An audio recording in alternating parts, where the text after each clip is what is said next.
they stand up? Can they stand up? All right. Aloha, everybody. I just have to stand up and bring a little bit of energy in. My name is Zane DiMello. I'm from Kona, Mokueke Ave. And I just want to thank everybody for hosting us here and for your attention. Is my slideshow up? Let's get that. All right, so my presentation today is hemp for a thriving Hawaii. Hemp as a cornerstone of a thriving Hawaii bioeconomy. So here in my hand, I think is a major key to a thrivable Hawaii bioeconomy. This is just raw hemp from the bale. So recently, I've been doing a lot of work in trialing hemp varieties that'll work here in Hawaii for a bunch of different uses, from building materials to our material that'll end up in our e-fuelers. So this is, these are some photos of our initial trials that we've done up at Keolala Farms. So in the mission of hemp farming, I think we just need to look at the problems and address the issues that we face as an agricultural community in Hawaii. So one of the problems that we have is just like the efficient use of the broad acre agricultural lands. Right now, we have so much fallow land that is exposed to the sun that is baking the microbes and basically degrading our soils. The hemp can definitely assist in the remediation of the soil just by covering the soil and protecting it as a shield from the wind and the sun, which degrades the soil. So yeah, we need to regenerate the soil to optimize its performance so that when we do go in with produce production, we're actually producing healthy food that acts as medicine. If it's not if the soils are not performing to produce the highest quality food, we can't have a conversation about food as medicine.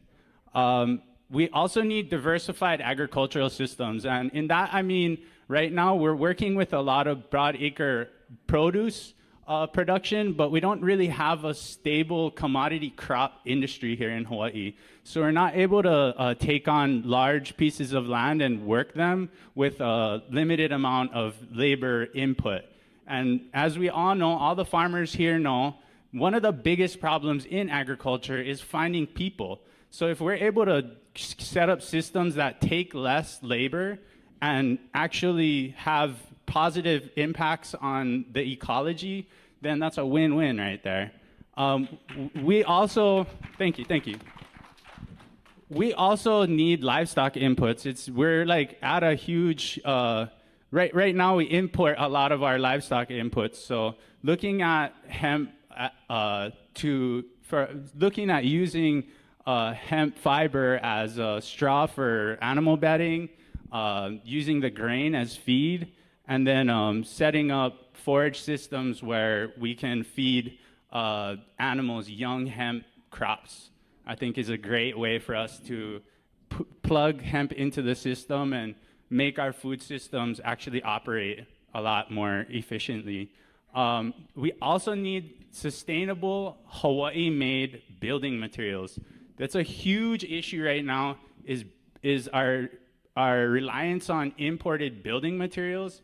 And if we can substitute some of our building materials with material that's grown in Hawaii, that'll be a huge impact in terms of our agricultural efficiency and our use of our land. So recently I went to Kansas to go to an open house for a company that set up decortication and hemp processing for their region. And they started with 20 acres, but this year they've contracted 1,000 acres for decortication and herd production. Now the herd fiber from the hemp is what it takes to make building materials like this, like hempcrete. So at the open house, I was able to make a hempcrete sample block, and we also worked on a building project, just a small build that ended up, it was just a nice demo in terms of like how to do building with the hemp. And then we also need just new career opportunities for young people in Hawaii. I know earlier we talked about how young people don't want to farm. I think a lot of young people do want to farm, but we don't want to be, necessarily the day-to-day grinding in the field worker. We want to be able to innovate the systems so that the work is easier. And I think that because we're from Hawaii and we understand the natural systems of this place, we need to trust in kind of the wisdom and the mana'o of our ancestors and translate that into new agricultural systems where we're actually living a cultured life that we can be proud of. That's another big part of working in agriculture. You have to be proud of your work. And when it's just a nonstop grind, it can be a little bit defeating. So we need to envision a new future for young people in agriculture.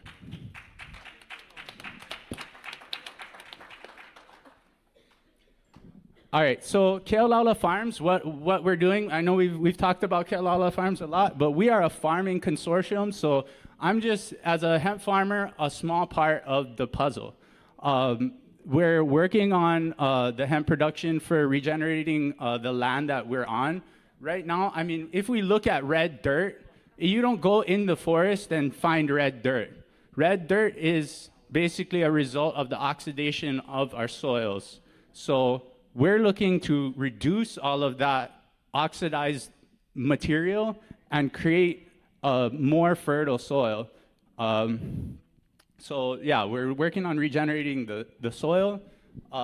We would like to set up a centralized hemp processing facility up in Wahiawa where we're able to process and decorticate material so that we can make hurd for hempcrete.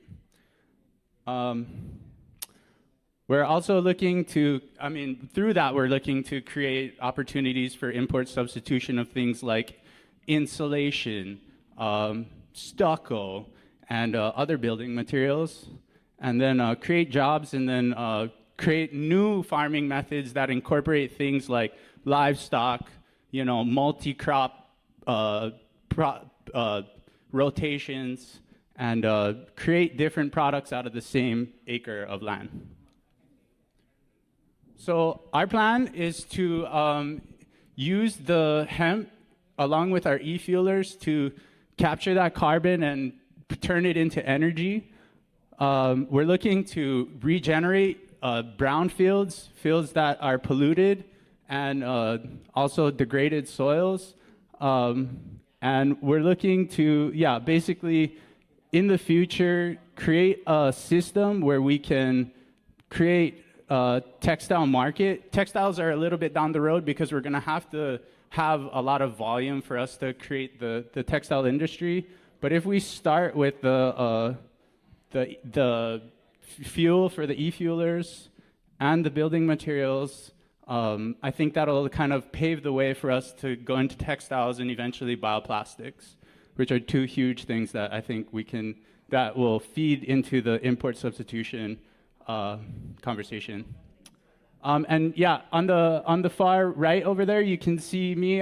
That's the little building that we made in our in the little hempcrete construction workshop in Great Bend, Kansas. And then this is in the middle there is like a hempcrete home that's been tamped, so it's basically a framed home with a formed hempcrete around it. So the thing to finish that would be like a layer of stucco on the outside, and that thing is almost done. And then these are some prefabricated panels. I think there's a lot of potential for building with prefabricated materials that are just easy to apply on the work site, or on the job site, excuse me. So I'd just like to leave everybody with one thought, I'm just a Kona boy. I'm from Kona, and I never dreamed I'd be on the stage talking about like my passion to you guys. And if we think about the future of Hawaii in a bioeconomy, there are a lot of things that we cannot imagine will be possible in the future. So I just want to remind everybody to remain open-minded to new ideas and try to innovate, these processes, and let's move forward with open minds and open hearts.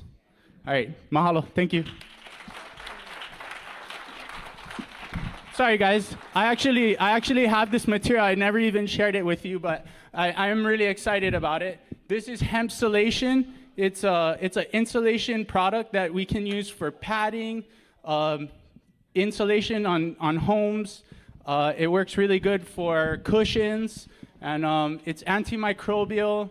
It lasts us a very long time. It's a lot more durable than a lot of the poly products that we deal with in our cushions and pillows and products that we deal with like in our homes. And it's a lot more friendly to the environment when we're done using it. This is actually a sample of hemp hurd. If you guys want to come check out the material, you guys can and touch it. Come see me. This is some hempcrete that's fresh out of the cement mixer. As you can see, if you don't tamp it, it's a little bit brittle. But after tamping this material is rock solid, and it's only going to petrify over time, so it gets even stronger. And then this is just a little craft basket made with hemp rope and and hemp fiber. So right on. Thank you, guys. Mahalo. You have a question? Wow, we got a question. First question. I have Comment. I think one of the things you just talked about is the biochar in Hawaii. Yes. Biochar is Hawaii's in front to produce biochar. Because I learned the biochar in Hawaii 10 years ago. And we developed the biochar in Mekong Delta and Central Vietnam. And very successful. Yes. Yeah, from the rice husk, from the corn husk and other things, and it's very useful in the Central Vietnam and in Mekong Delta. And the biochar is very useful in Vietnam, and we learned the biochar first in the Big Island. So I think if we can mention the biochar is Hawaii and the Big Island in front of the biochar production in the world, I think. Awesome. Yes. I think we're going to have our next presentations on biochar, no? Yeah, with the Big Island guy with biochar, please come forward. Yes, let's do it, guys. Mahalo. Thank you, guys. Thank you. I think we just kick it out so we can get across the street. Yeah. I just want to, as Pomai makes his way up here, is Pomai? So what we want to do before we walk off this stage is that you heard what Ohana Hui Ventures does with its family of companies within the company. But we're always partnering with other farmers in Hawaii that want to do the same thing. It's not a vertically integrated thing we're doing. What we're trying to do is replicate and duplicate this for all the other small farmers throughout the state and hopefully the Pacific to do this same thing. Because the more that we all do this, the better, because not all of us can build a multi-million-dollar facility in one place. But if we got 1,000 of these little operations going on, doing the same thing, hey, the better for all of us. We're part of that bioeconomy. But thank you.